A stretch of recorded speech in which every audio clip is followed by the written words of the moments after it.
Good evening बच्चों। आज हम अपनी प्रश्नावली 3.2 शुरू करेंगे और काफ़ी दिनों बाद मिले हैं अपन। जैसे अपन को 4-5 दिन हो गए और 4-5 दिन बाद आज अपन 3.2 प्रश्नावली के साथ यहाँ पर हैं। चलो देखते हैं पहला प्रश्न क्या कहता है। यहाँ पर पहला प्रश्न कह रहा है कि किन्हीं दो संख्याओं का योगफल सम संख्या है या विषम संख्या यदि वे दोनों, देखो किन्हीं दो सम संख्याओं का योग, जैसे दो सम संख्या है उनका योग या फिर विषम संख्या, वे दोनों यदि विषम संख्या हो और यदि सम संख्या हो तो उनकी कंडीशन दे रखी है और उनको हल करना है। ये देखो विषम संख्या, आप सबको पता होगा कि विषम संख्या क्या होती है, जिसमें दो का भाग नहीं जाता वो विषम संख्या होती है। सम संख्या वो होती है जिसमें दो का भाग जाता है, ये सबको पता होगा। जैसे 2, 4, 6, 8, 10, 12, 14, 16, 18, 20, 22, 24 ये सम संख्या होती है। जबकि विषम संख्या जिसमें दो का भाग नहीं जाता, जैसे 1 में नहीं जाता, 3 में नहीं जाता, 5 में नहीं जाता, 7 में नहीं जाता, ऐसे अनेक यानी कि 100 तक जितनी भी है, 100, 1000 जितनी भी जो भी विषम संख्या जिसमें दो का भाग नहीं जाता वो विषम संख्या होती है। अब विषम संख्या दो संख्या लेनी है विषम संख्या, जैसे मान ले मैंने 1 ले लिया +3 बराबर कितना होगा 4। तो आप ऐसे कहो गुरुजी आपने तो 1 + 3 लिया और कोई संख्या नहीं ली। अब ये देखो और कोई संख्या ले ली, जैसे 5 है +7 है और 5 में 7 जोड़ा तो 12। कौन सी संख्या प्राप्त हो रही है, सम संख्या प्राप्त हो रही है। अब ये देखो सम संख्या हो, यदि सम संख्या हो तो आप सबको पता है सम संख्या में सम संख्या जोड़ेंगे तो सम संख्या ही प्राप्त होगी। अब ये देखो 2 में 4 जोड़ा तो 6। अब ऐसे कहो गुरुजी आपने तो ये ले लिया, एक तो 4 ले लो और एक 8 ले लो, फिर क्या होगा, ये देखो 12, वही सम संख्या प्राप्त हो रही है। तो हमें कौन सी संख्या प्राप्त हो रही है, सम संख्या, यानी कि 12 में 2 का भाग जाता है, इसमें भी 12 में 2 का भाग जाता है, 6 में 2 का भाग जाता है, 4 में 2 का भाग जाता है और 12 में 2 का भाग जाता है। इसलिए यानी कि पहले सवाल में चाहे विषम संख्या हो चाहे सम संख्या हो, हमें कौन सी संख्या प्राप्त होती है, सम संख्या प्राप्त होती है। यहाँ पर देखो दूसरा प्रश्न, यहाँ पर कुछ संख्या यानी कि जो कुछ खत्म दे रखे हैं और खत्म के आधार पर सत्य और असत्य बताना है अपन को। चलो देखते हैं, 3 विषम संख्याओं का योगफल सम संख्या होता है। अब ये ऐसे कह रहा है कि क्या 3 विषम संख्याओं का योगफल सम संख्या होता है क्या, अपन को ये बताना है सत्य और असत्य। अब देखो 3 विषम संख्या, जैसे मैंने कोई लगातार ही ले लिया, मान लो 1 + 3 + 5, अब विषम संख्या है ये। देखो 5 में 3 जोड़ा तो 8 और 8 1 9 प्राप्त हुआ। तो अपन कह सकते हैं कि 3 विषम संख्याओं का योगफल सम संख्या नहीं होता, यानी कि ये असत्य बात है। कौन सी बात है, असत्य, असत्य बात है अपन कह सकते हैं। अब ये देखो 2 विषम और 1 सम संख्या का योग सम संख्या होता है क्या। अब ये देखो यहाँ पर 2 विषम संख्या, जैसे मान ले 3 ले लिया मैंने, 5 ले लिया, आप कहते हो गुरुजी हर बार में वही लेते हो। अब देखो एक सम संख्या कोई भी ले लो, 4 ले लो, मान ले ये देखो 4 ले लिया ना। अब देखो 3 में 5 जोड़ा तो कितना आता है 8 और 8 में 4 जोड़ा तो 8 में 4 जोड़ेंगे तो 12। अब देखो इसमें यही दे रखा है क्या, यह ऐसे कह रहा है कि सम संख्या होता है, तो अपन कह सकते हैं हाँ होता है। कौन सी बात है, सत्य बात है। ठीक है बच्चों, अब चलते हैं तीसरे पर। 3 विषम संख्याओं का गुणनफल विषम होता है, ये सिद्ध करना। अब देखो 3 विषम संख्या ले लेते हैं, 1 है, 3 है, 5 है, जैसे 8 है, वो 7 है, 8 तो सम संख्या होती है। अब यहाँ पर ले लेते हैं अपन, जैसे 3 × 5 × 7। अब ये देखना कि विषम संख्या ही होती है कि, अब देखो 5 × 3 = 15 और 15 × 7 = 105। अब देखो 15 × 1 = 15, 15 × 2 = 30, 45, 100 के 60, 5 × 5 = 75, 6 × 90, 7। अब देखो 105 होता है ना, 105, 15 × 120 हो जाता है। अब ये देखो 7 × 5 = 35 और 35 × 105, तो 105 कौन सी संख्या है, क्या विषम संख्या है ना। तो अपन कह सकते हैं ये कौन सी बात है, सत्य। कौन सी बात है, सत्य बात है। अब ये देखो यदि किसी सम संख्या को 2 से भाग दिया जाए तो भागफल सदैव विषम होता है, ये बताना सत्य है कि असत्य। अब देखो किसी सम संख्या, कोई भी सम संख्या ले लो, 2 ले लो, 4 ले लो, आप कहोगे गुरुजी आप तो 1 2 के चक्कर में पड़ रहे हो, ये लो आप 14 ले लो, 16 ले लो। देख मैंने 14 ले लिया, 14 क्या है, सम संख्या। अरे सम संख्या में किसका भाग देना है, 2 का।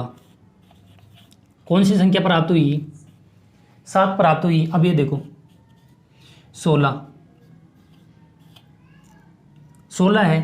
यदि किसी सम संख्या में 2 का भाग दिया जाए, सम तो ये भी है 16 भी है और 16 में 2 का भाग दिया तो 8 भाग दिया तो भागफल, जो भागफल आता है सदैव कौन सा होती है, विषम संख्या होती है। नहीं, कोई जरूर नहीं है, यानी कि हाँ होती तो है लेकिन यहाँ पर सम भी आ रही है, लेकिन कोई जरूरी नहीं है। अब देखो, हाँ सदैव विषम नहीं, ऐसा सत्य बात है। ये क्या बोल रहा है, सदैव, सदैव थोड़ी रहता है, ये कभी कभी होता है ऐसा। जैसे मान लो मैंने 18 में भाग दिया, 2 का 9 आया तो विषम आई ना, तो सदैव तो नहीं होता। ये बात क्या है, असत्य, सदैव तो नहीं होता। हाँ होता है लेकिन सदैव नहीं होता। अब देखो, सभी अभाज्य संख्या ये विषम है।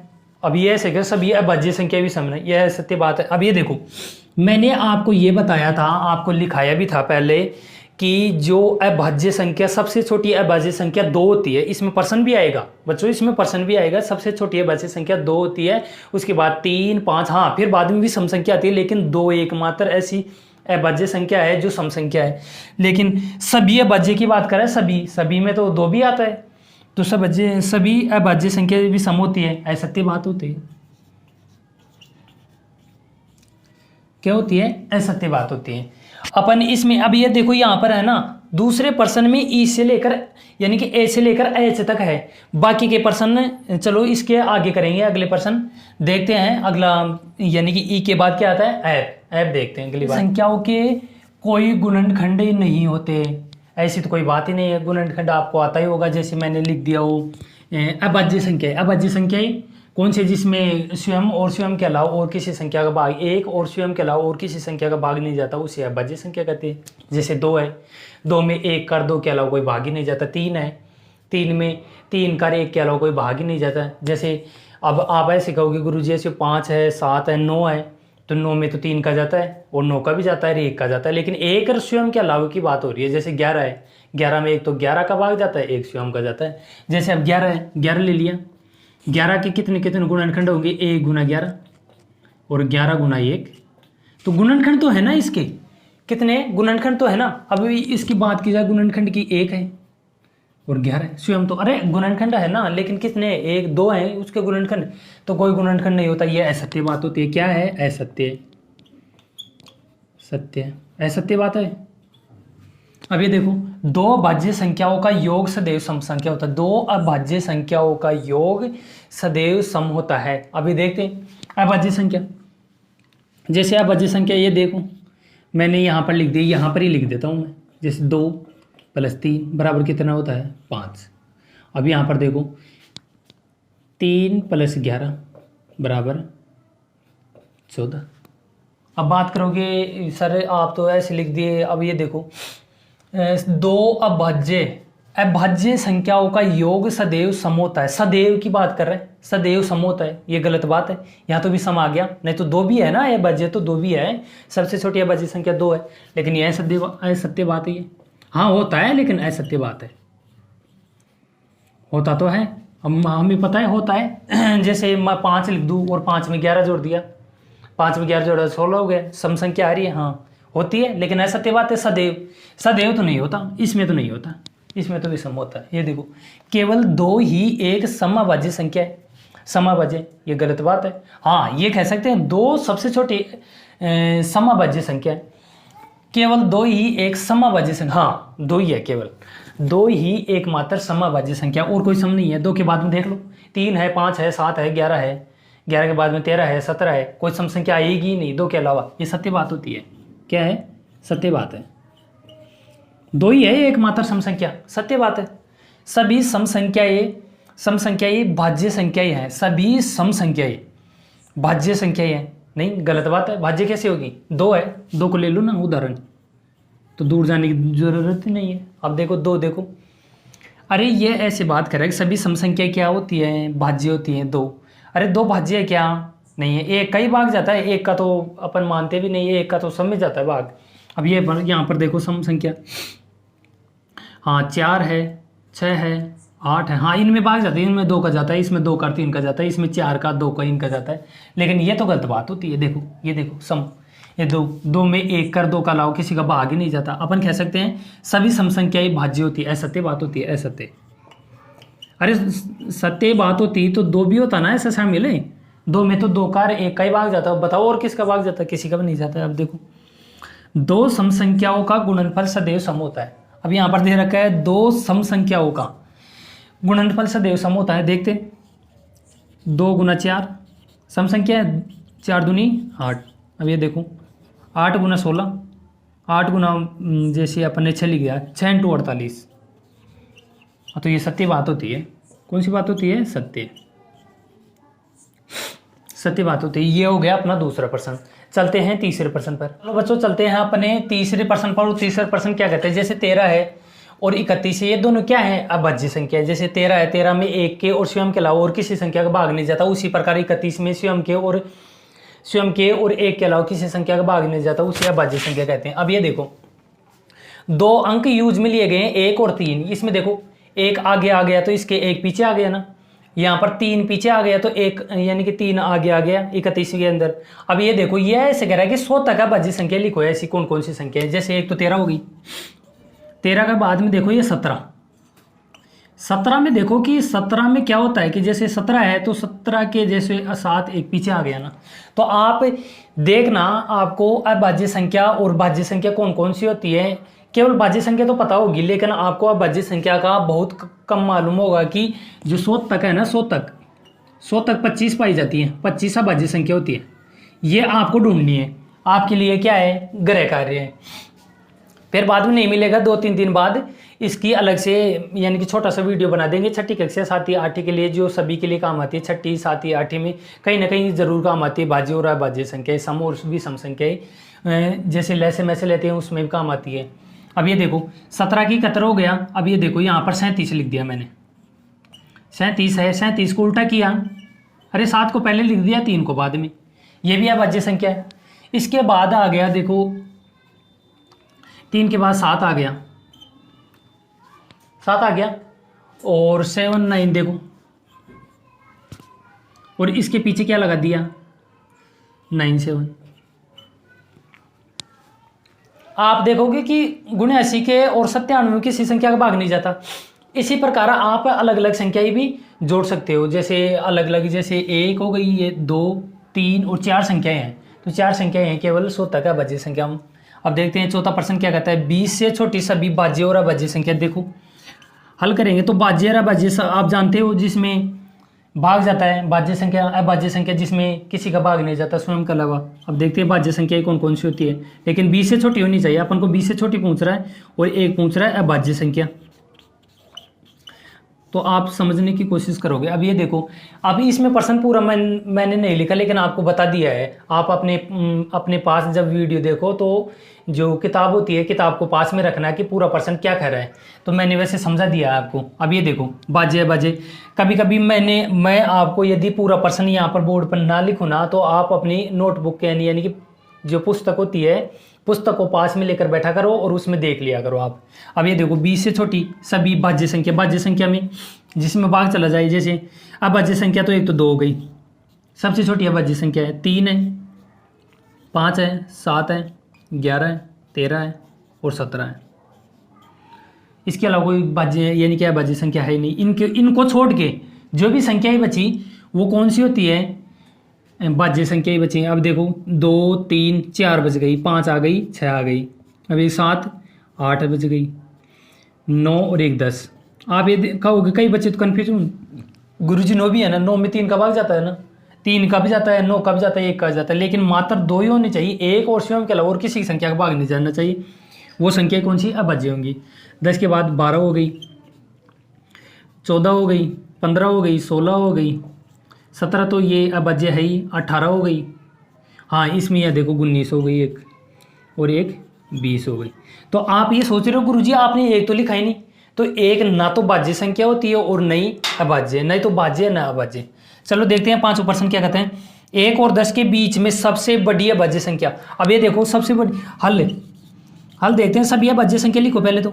1 से 10 के बीच में सबसे बड़ी अभाज्य संख्या की बात कर रहा है, तो अभाज्य संख्या लिखो। 2 है, 3 है, 5 है, 7 है। बस 9 और 10 तो भाज्य संख्या होती है। अब ये देखो सबसे बड़ी कौन सी है? इसमें 10 तक की संख्या में ये पूछ रहा है, ये केवल 7, तो अपन कह सकते हैं कौन सी संख्या है? 7 है। ठीक है बच्चों, चलते हैं छठे प्रश्न पर। चलो बच्चों चलते हैं अपने छठे प्रश्न पर। छठा प्रश्न क्या कहता है कि दो विषम अभाज्य संख्याओं के योग के रूप में लिखो। अब देखो दो विषम संख्या भी होनी चाहिए, साथ साथ क्या होनी चाहिए, अभाज्य संख्या होनी चाहिए। अब देखो यहाँ पर कुछ संख्याएं दे रखी हैं, 4 संख्याएं दे रखी हैं और 4 संख्या देने के साथ साथ ये कह रहा है कि दो अभाज्य संख्या लिखो, लेकिन क्या होनी चाहिए, विषम होनी चाहिए। अब ये देखो 44 है ना, तो 44 में ये देखो कि अभाज्य संख्या होनी चाहिए और दोनों ही क्या हो, विषम होनी चाहिए। अब ये देखो 41 + 3, अब ये देखो 3 विषम भी है साथ साथ अभाज्य भी है। 41 देखो विषम भी है और अभाज्य है, जिसमें किसी संख्या का भाग नहीं जाता। अब ये देखो 36 को भी ऐसे ही लिखते हैं। अब देखो 36 में 31 + 5, 31 देखो अभाज्य है, साथ साथ ये देखो 5 भी अभाज्य है, लेकिन साथ साथ क्या है, विषम भी है और इनके युग्म बन गए ना, ये देखो ये जोड़ी बन गए। 24 को देखते हैं, 24 से पहले 18 को देखते हैं। 18 को और भी आसान है बच्चों, ये देखो 11 + 7 अभाज्य है और 11 भी क्या है, एक प्रकार से अभाज्य है। 11 के साथ साथ 7 विषम संख्या होने के साथ साथ अभाज्य संख्या भी है, तो आप आराम से कर सकोगे। अब ये देखो 17 + 7, 17 देखो 17 और 7 विषम होने के साथ साथ अभाज्य संख्या भी है, इनको जोड़ेंगे तो क्या 24 ही आएगा क्या, हाँ 24 ही आएगा। ये देखो अब इसमें अगले प्रश्न पर चलते हैं, 7वें प्रश्न पर। और 7वां प्रश्न क्या कहता है, अभाज्य संख्याओं के युग्म जिनमें केवल 2 का अंतर हो। प्रश्न ये कह रहा है कि जो अभाज्य संख्या है उनके जोड़े लिखो, 2 के जोड़े हमारे 2 का होता है। अब दे रखा है इसमें केवल 2, केवल किसका अंतर हो, युग्म की बात कर रहा है यानी जोड़ी की बात कर रहा है, और जिनमें कितने का अंतर हो, 2 का अंतर हो। जैसे हल करेंगे तो देखते हैं 3 और 5, 3 और क्या है, 5 है, 3 और 5। अब ये देखो 5 में 3 घटाएंगे तो 2 ही आएगा क्या, हाँ 2 ही आएगा। अब और क्या है, 7 और 5। अब देखो 7 में 5 घटाएंगे, 7 में 5 घटाएंगे कि 2 ही आएंगे ना। अब ये जोड़े हो गए, केवल 2 का अंतर हो। देखो और लिख देता हूँ यहाँ पर, कई बच्चे कन्फ्यूज में होंगे, सर आपने तो एंड ही लिख दिया। अब यहाँ पर देखो एक और प्रश्न देखो, 11 और प्रश्न नहीं आंसर है इसका बच्चों, और 13। अब देखो 13 में 11 घटाएंगे तो क्या 2 ही आएगा क्या, 7 में 5 घटाएंगे तो कितना आएगा, 2 आएगा, और 5 में 3 घटाएंगे तो कितना आएगा, 2 आएगा। तो चलते हैं अपने 8वें प्रश्न पर। 8वां प्रश्न क्या कहता है कि 8वां प्रश्न कहता है निम्न में कौन सी अभाज्य संख्या है। अब देखो 23 में 1 के और स्वयं के अलावा और किसी संख्या का भाग जाता है, नहीं जाता। आप भाग दे के देख लेना, तो एक तो कौन सी हो गई अभाज्य, एक तो अभाज्य हो गई कौन सी, 23। अब देखो 51 में 17 का भाग जाता है, 3 का भाग जाता है, 17 3 51। अभी देखो 37 में किसी भी संख्या का भाग नहीं जाता, 1 का जाता है, और 37 के अलावा और किसी भी संख्या का भाग नहीं जाता। मैंने पहले भी कह दिया कि आप है ना एक बार अभाज्य संख्या लिख लेना 1 से लेकर 100 तक, क्योंकि सबसे ज़्यादा काम वही आती है 1 से लेकर 100 तक। अब देखो 26 में एक तो 2 का भाग जा रहा है, 13 का भाग जा रहा है, तो यह अभाज्य तो हुई ही नहीं। अब ये देखो केवल मात्र 2 संख्याएं जो अभाज्य संख्या। चलते हैं अपने 90वें प्रश्न पर। 90वां प्रश्न क्या कहता है कि 100 से छोटी क्रमागत भाज्य संख्याएं लिखो जिनके बीच में कोई अभाज्य संख्या नहीं। भाज्य संख्या जिसमें भाग जाता है, और अभाज्य संख्या जिसमें स्वयं के और 1 के अलावा किसी की संख्या का भाग नहीं जाता। आपको 3.2 प्रश्नावली में यही देखने को मिलेगी, भाज्य और अभाज्य संख्या है। तो यहाँ पर देखते हैं प्रश्न हल। तो यहाँ पर है देखो 90, 91, 92, 93, 94, 95 और 96। अब ये देखो 90 में भाग जाता है, 91 में भाग जाता है, 92 में, 93 में, 94, 95, 96। अब ऐसे 93 में किसका भाग जाता है, 3 का भाग जाता है, जाता है। अब ये देखो 91 में किसका भाग जाता है। आप ऐसे कहोगे कि सर 91 में तो किसी का भाग जाता ही नहीं है। देखो 13 में 13, 26, 33, 39, 43, 52, 53, 55, 13, 7, 91 7 का और इसका 13 का भाग जाता है। 96 में जाता है, 95 में 5 का जाता है, 94 में, ये सम संख्याओं में तो 2 का भाग जाता ही जाता है। तो ये कौन सी संख्या हो गई क्रमागत से जो 100 से छोटी है। बाकी की आप ऐसे कहो गुरुजी हम तो जैसे 11, 12, 13, 14 लगातार लिखोगे तो 11 भी अभाज्य है, 12 भाज्य संख्या होगी, 13 अभाज्य संख्या होगी, तो ऐसे लगातार संख्या नहीं मिलेगी। 1 2 3 4 5 6 7 ऐसी लगातार कोई संख्या नहीं मिलेगी। 100 तक की संख्या में केवल 90 से लेकर 96 तक की संख्या है। अब देखो 10वां प्रश्न क्या क्या कहता है, 3 अभाज्य संख्याओं के योग के रूप में लिखो। अभाज्य संख्या भी होनी चाहिए, साथ साथ इनके तीन जोड़ों में लिखना है, जैसे इनका योग के रूप में लिखना है। अभी 21 है, 21 को अभाज्य संख्या के जोड़े के रूप में लिखना है, जैसे 3 अभाज्य संख्या के योग के रूप में लिखना है। योग भी होना चाहिए और अभाज्य संख्या भी होनी चाहिए। तो 21 को कैसे लिख सकते हैं, जैसे 3 है, 3 + 7 कितने हो गए, +11। अब देखो 3 में 7 जोड़ा तो 10, और 10 और 11 कितने होते हैं, 10 और 11 कितने होते हैं, 21 होते हैं। अब देखो 31 को, ये भी अभाज्य संख्या है, ये भी अभाज्य संख्या है और ये भी अभाज्य संख्या है। अब यहाँ पर देखो 3 के बाद यहाँ पर देखो, अब देखो यहाँ पर 3 हो गया, 3 के बाद क्या आया, 11 + 13। अब ये देखो 13 में जब 11 जोड़ेंगे, 13 में 11 जोड़ो बच्चों। अब देखो 31 है, 31 को लिखना है, देखो 21 है, 31 है, 53 है और 61 है, और इनको ऐसे युग्म के रूप में लिखना है। तो ये देखो 3 11, देखो 13 अभाज्य संख्या है, लेकिन ये नहीं होगा, क्या होगा, हाँ 17 आएगा। 17 में 3 जोड़ा 20, और 20 और 11 31 ही होते हैं क्या, आपके जोड़ के देख लेना। 3 भी अभाज्य है, 11 भी अभाज्य और 17 भी अभाज्य। अब देखो 53 के बारे में ऐसे कहोगे गुरुजी 53 का भी लिखो, तो 53 का लिखेंगे, 13 हो गया +17 हो गया +23 हो गया। अब देखो 17 और 13 को जोड़ेंगे तो कितना आएगा, 13 और 17 को जोड़ेंगे तो 30 आएगा, और 30 में 23 जोड़ेंगे तो 53 ही आएगा क्या, हाँ 53 ही आएगा। और ये भी अभाज्य संख्या है, ये भी अभाज्य संख्या है और ये भी अभाज्य संख्या है। 3 अभाज्य संख्याओं के योग के रूप में लिख रहे हैं अपन, 3 के जोड़े में। अब ये देखो 61 वाला देखते हैं। अब 61 वाला देखने के लिए अपन को अभाज्य संख्या तो पता ही है, आपको ये एक बात जरूर याद रखनी है कि अभाज्य संख्या तो याद करनी पड़ेगी।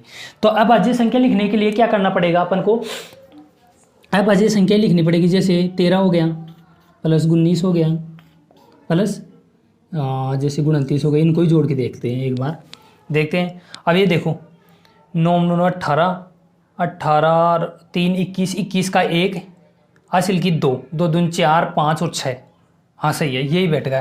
ये देखो 13 अभाज्य संख्या है, 19 अभाज्य संख्या है और 29 भी क्या है, अभाज्य संख्या है, और 3 का जोड़ा बन गया, इनके रूप में लिख लिया।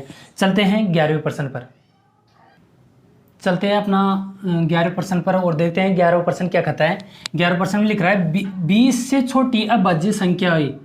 इसमें प्रश्न देखो मैंने पूरा नहीं लिखा, बाकी का प्रश्न आप अपनी किताब में देख लेना। इसमें ये दे रखा है कि 20 से छोटी अभाज्य संख्या लिखो जो 5 के युग्म के रूप में, यानी कि 5 जोड़े, यानी कि 5 जोड़े आपको ये लिखने हैं जो किससे भाज्य हो, 5 से भाज्य हो। जैसे 3 और 7 ऐसे जोड़े लिखने 5, जो 3 में 7 जोड़ा तो कितना आया 10, और 10 किससे भाज्य है, 5 से, यानी कि 10 में किसका भाग जाता है, 5 में। आप समझ गए ना प्रश्न क्या कहना चाहता है, कि ऐसे 5 जोड़े लिखो जिसमें जिनका योग होने पर है ना 5 का भाग चला जाए। जैसे 3 और 7 में किसका भाग जा रहा है, 3 और 7 के योग में 10 आया योग, और 10 में किसका भाग जा रहा है, 5 का। तो ये देखो अब मान लो मैंने लिख दिया, जैसे एक जोड़ा ये लिख दिया कि 3 है, और 3 में कितना जोड़ा, 17। अभाज्य संख्या है 17 और 3 भी अभाज्य संख्या, कितना आया, 20 आया। अभी देखो अब जैसे और भी लिख सकते हैं अपन, जैसे 11 है, 15 लिखना हो अपन को, और 15 लिखना हो तो जैसे दूसरे लिखना हो तो जैसे 2 है। अब 2 सबको पता है कि 2 सबसे छोटी अभाज्य संख्या है। कौन सी है, 2 सबसे छोटी अभाज्य संख्या, साथ साथ क्या है, सम संख्या भी है। 2 में कितना जोड़ा, 13 जोड़ा, और 13 जोड़ा तो कितना आया, 20 आया कि नहीं। ये देखो 3 + 7 = 10, ये कहीं उतार दिया अपन ने, उतार दिया। अब ये देखो अब साथ साथ हाँ यहाँ पर ये देखो बच्चों, यहाँ पर कितना आएगा, हाँ यहाँ पर 15 आएगा, यहाँ पर कितना आएगा, 15 आएगा। अब ये देखो, अब आप ऐसे है ना कई जोड़ी बना सकते हो, कितने भी जोड़ी बना सकते हो। ऐसे नहीं कि भाई मैं 3 और 17 ले लिया, और भी ले सकते हैं, 7 ले लिया, और 7 में क्या जोड़े ऐसा कि 20। देखो 7 + 13 बराबर कितना आया, 20। ये भी अभाज्य संख्या का जोड़ा हुआ ना, जैसे 3 7 का हो गया, 7 13 का हो गया, 2 और 3 17 को है। ऐसे आप अनेक जोड़ी बना सकते हो जिनमें और भी संख्या जोड़ने पर क्या आए कि अभाज्य संख्या जिसमें 10 का भाग चला। जैसे मैंने 7 7 जोड़ दूँ तो 14 जाएगा, लेकिन उसमें भाग नहीं जाएगा। जैसे 5 + 5 बराबर कितना आया, 10 आया ना, तो ये भी अभाज्य संख्या है, ये भी अभाज्य संख्या है। जोड़ा बन के देखिए 1 2 3 4 5, 5 जोड़े बना के दिखा दिए आपको। आप अलग यानी कि और भी जोड़े बना सकते हो, लेकिन ये क्या पूछ रहा है, 20 से कम होना चाहिए। अब देखो वह संख्या जिनके 2 गुणनखंड हो, एक क्या कहलाती है, भाज्य संख्या। भाज्य संख्या देखो आपके किताब में अलग लिख रखा होगा, लेकिन यहाँ पर मैं 2 आंसर लिखूंगा। देखो वह संख्या जिसके केवल 2 ही गुणनखंड होते हैं उसे वो होती है, एक तो अभाज्य संख्या। अभाज्य संख्या, अभाज्य के साथ साथ क्या होती है, विषम संख्या। देखो विषम संख्या यहाँ पर नहीं आएगी, क्योंकि विषम संख्या तो ऐसी होती ही नहीं। विषम संख्या तो 9 भी है, 9 भी है। तो आपके यदि कोई त्रुटि हो ना किताब में तो सुधार लेना, वो अभाज्य संख्या होती है। अब ये देखो वह संख्या जिनके 2 से अधिक गुणनखंड हो, वो एक भाज्य संख्या होती है। केवल भाज्य और अभाज्य की बात कर रहा है इसमें, कौन सी संख्या होगी, भाज्य संख्या। भाज्य संख्या जिसमें भाग जाता है। अभाज्य संख्या 2 है, 3 है, आप जानते हो। यानी कि 100 तक कितनी संख्याएं हैं, 25 संख्याएं। अब ये देखो एक न तो भाज्य है, आपकी किताब में सम विषम भी लिख रखा हो ना तो सुधार लेना, यानी कि उसको ठीक कर लेना, और न ही अभाज्य। मैंने ये बातें जब अपनी प्रश्नावली शुरू की 3.2 तभी भी शुरू में ही बता दिया पहले प्रश्न में, एक ना तो भाज्य नहीं न अभाज्य, ना तो भाज्य है न अभाज्य। अब देखो सबसे छोटी अभाज्य संख्या 2 है। मैंने ये भी बात बता दी थी कि जब पहला प्रश्न स्टार्ट हुआ था तो मैंने ये पहले ही बता दिया था कि 2 सबसे छोटी अभाज्य संख्या वो साथ साथ क्या होती है, सम संख्या भी होती है। सबसे छोटी भाज्य संख्या, सबसे छोटी भाज्य संख्या क्या है, 4 है। देखो 2 है, 3 है, 5 है, तो ये तो अभाज्य संख्या हो, लेकिन 3 और 4 के बीच में कौन सी संख्या आ रही है, 4 आ रही है। तो 4 एकमात्र क्या है, भाज्य संख्या। कौन सी है, सबसे छोटी है, तो सबसे छोटी होगी। सबसे छोटी सम संख्या कौन सी है, बात की जाए केवल सम और विषम की बात की जाए तो 2 आएगी, और बात की जाए सबसे छोटी अभाज्य संख्या 2 आएगी, लेकिन बात की जाए भाज्य संख्या सबसे छोटी भाज्य संख्या तो 4 ही होगी। तो ये अपनी प्रश्नावली 3.2 पूरी हुई, और आप आराम से इन्हीं सवालों को यदि बार बार रिवाइज करोगे तो ये प्रश्नावली भाज्य अभाज्य वाली आपको समझ में आ जाएगी।